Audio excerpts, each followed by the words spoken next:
Thank you for clicking on the YouTube channel, Nerds in the Hood. On today's video, we will be reviewing the 2025 film, Wolfman. The film's plot synopsis is, a family at a remote farmhouse is attacked by an unseen animal, but as the night stretches on, the father begins to transform into something unrecognizable. The cast for the film is, we got Christopher Abbott as Blake, Julia Gardner as Charlotte, and Matilda Firth as Ginger. Though not one of my favorite things in movies, and I feel that this is one of them things that should just stick with Star Wars, but this film has opening text. And the way that it does the opening text is to set up this version of the Wolfman as not a curse, but a disease. And that any myths are actually based off a real disease. Now, I want to say that, yes, this film was inspired by the original 1941 film, The Wolfman. But this isn't a remake of that film. This is a reimagining with a realistic approach. The scenery in this movie looks really good. From the opening scene where the dad takes his son hunting, all the way through to the mountain shots. The scenery in this film really is beautiful. Though the movie has a very small cast, it does well to keep the characters interesting and also keeping what's going on entertaining. And that's a good thing with this movie because it doesn't have an extremely heavy plot. It's really a character-focused film, and it delivers amazingly with its characters. The emotional moments are really well executed, which is a good thing, because in this movie, these emotional moments are really its backbone. The characters are shown to have real-world problems, and it helps with selling the story of this film, because it needs you to be invested in the characters so that you will care when shit starts going down. The movie does have some good tension in it, but it doesn't really stand out as anything special. It doesn't hamper the story, but it doesn't add to the story. It's there and it works, but it could have been better.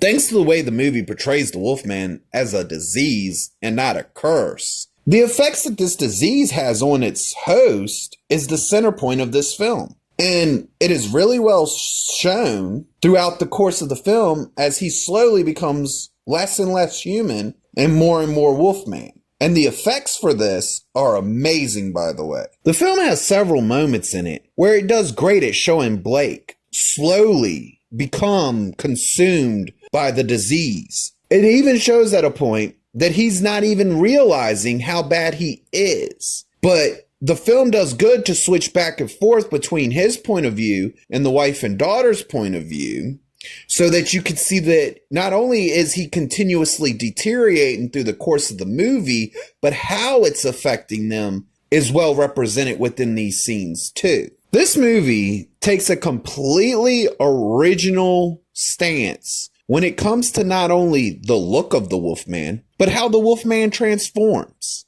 It's now overlaid with a lot of realism and feels as if it had happened, this would have been the realistic thing that would have happened. Now, this is a modern day film that chose to do it the old school way and uses practical effects for the film. And the practical effects really do stand out and really do look amazing and even help with selling the state of Blake as he slowly becomes less and less Blake and more Wolfman. The soundtrack for this film was good. It didn't stand out really. It didn't take away from the film. It could have been better, but it's good. It doesn't take you out of the movie, but it doesn't really help the movie either. It's just there. This movie attempts to take the original 1941 movie and do something original with it. And the execution of that original idea was actually good. The horror elements could have been stronger. A lot of things in the film were well done, but it never really did anything that stood out to make it special. The what if it was real? It's been done too many times. We've seen it too many times with too many things. Making everything real world isn't always the answer, and I would really, really like to move away from everything being extremely real. But here's the thing. At the end of the day, I find the movie to be entertaining, and I do like it. It's not up there with the 1941 classic. It doesn't even compare to the Benicio del Toro 2010 remake. But that's the thing with this film. It wasn't trying to be either of those films. It was just trying to do something original with the idea, and it landed it. It could have been a lot better. It could have been a lot worse. This film receives the rating of, I'm actually entertained. If you liked the video, please click the thumbs up.